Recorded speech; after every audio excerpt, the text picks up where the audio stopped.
More than 6,000 Israeli soldiers have sustained physical injuries in the war against Hamas. Experts fear a second wave of damage will hit after the firing finally stops. That's why organizations are preparing to help soldiers deal with post-traumatic stress. National security correspondent Caitlin Burke has this report.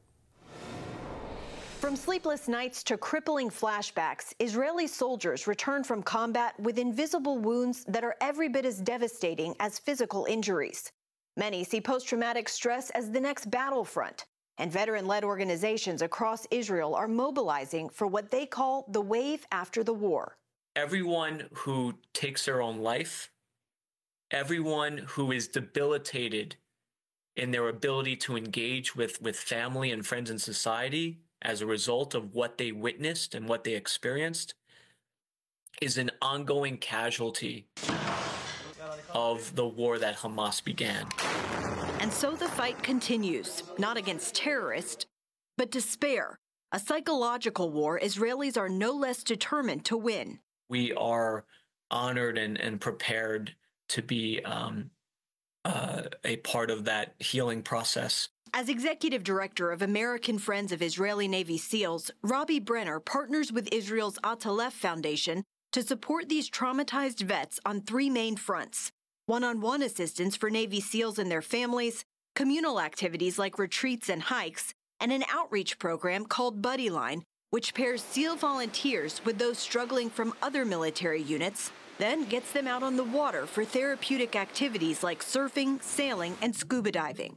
These programs bring them out of their homes, reconnect them with individuals and broader society in a way that allows them to begin to address their post-traumatic stress and to move forward in their lives. Former Israeli Navy SEAL Gal HaKohen takes part weekly in an extreme kayaking group. I think that going out there on the kayak and having this sort of non-formal community where it's not something where I come and I need to start talking about the way my parents treated me in my childhood or the way my team did in this or that. It's more about fun and it's about being active. Still, he says bonds are inevitably created. Some of the guys are a little bit older, a little bit younger. Everybody has their own story. There's really a great connection that is forming in this group. HaKohen also found help in video production-based therapy, something he's now combined with his kayaking and hopes to offer others who are struggling. I'm filming while I'm on the kayak, so it could be a way for me to get out in the water and be active and use the camera. Or if somebody is at home depressed and you say, well, you can walk and you can take pictures of your walk, take video of your walk. Alongside the efforts of these two organizations, another network is helping IDF veterans transform their pain into purpose. Brothers for Life began in 2007 with a single soldier walking into a hospital room and saying to another, "I was in that bed, you will live again." In that moment, it was so obvious to me that he could do something for these injured soldiers that no one else on the planet could do. After witnessing that event, Rabbi Chaim Levine became a co-founder of Brothers for Life, which partners a newly injured soldier with a mentor who has survived and overcome the same injury. This is the essence of Brothers for Life, is to not just help them get their life back, but to help them dream again. And accomplish those dreams in ways that they never thought they could. Since October 7th, Brothers for Life has deployed hundreds of mentors to hospitals across Israel. We've had to basically garner all our resources and say, we need to focus right now on the severely injured and the moderately injured, and we're bringing them all into Brothers for Life. So we're going to triple in size.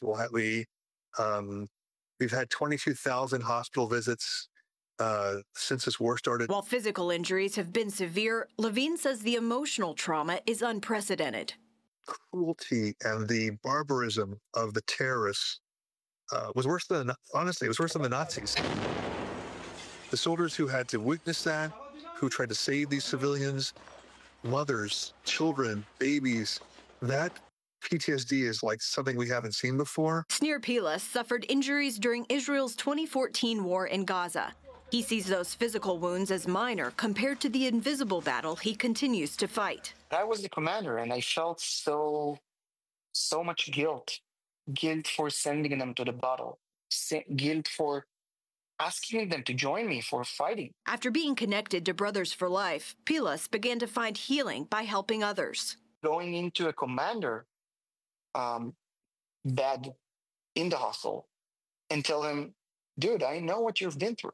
I was there. I felt the same thing about my soldiers. For those living with post-traumatic stress, healing isn't a finish line, it's a lifelong battle.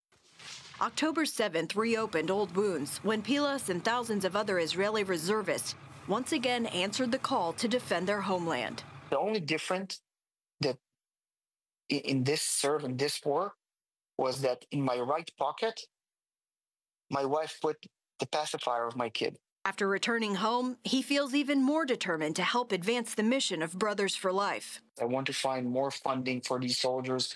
I want to send them to the best doctors in the States or anywhere on the globe. I want them to deal with the PTSD. Right now, Israel remains a country under an umbrella of trauma. One day, though, that physical battle will end, and people like these will be ready to fight for each mind and spirit affected, one connection at a time. Caitlin Burke, CBN News, Washington. Well, the U.S. Army learned all the way back in World War II, if you take anyone and put them into combat after 260 days, they're going to have trouble with it.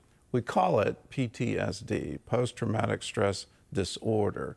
I don't think disorder is the right word, because anyone faced with that will end up with post-traumatic symptoms. And they need help, and they need people to come alongside them. If you want to know more information about what the IDF is doing, these various groups that are trying to help those soldiers, they've been in continuous combat more than 260 days. The things that they've seen as a result of that combat are absolutely horrific. So if you want more information, just go to cbnnews.com. Now, on the civilian population side, CBN Israel is stepping up. We are forming links with the Trauma Coalition of Israel, a group of dedicated professionals who are psychiatrists and psychologists. Hebrew University has started a whole training program on this. Regent University has come alongside, has already done several training for first responders in how to recognize post-traumatic symptoms, how to effectively deal with individuals that are going through it, because it can absolutely paralyze you. And so for the residents who survived in the Gaza envelope, there are numerous cases. How do we stand with them, and how do we support them? Regent University did it in the month after the attack, is still doing it. CBN Israel is there. We have a whole area dedicated to the use of the Trauma Coalition. We're training up professionals in how to deal with it. If you want to be a part of supporting that, give to CBN Israel. It's real simple. Call us, 1-800-700-7000. You can write CBN Israel in the memo line of a check. Send it to us at CBN Center, Virginia Beach, Virginia, 23463, or you can just go to cbn.com. There's a place there where you can designate your gift. Either way, do it now. Be a part of helping people in need. 1-800-700-7000.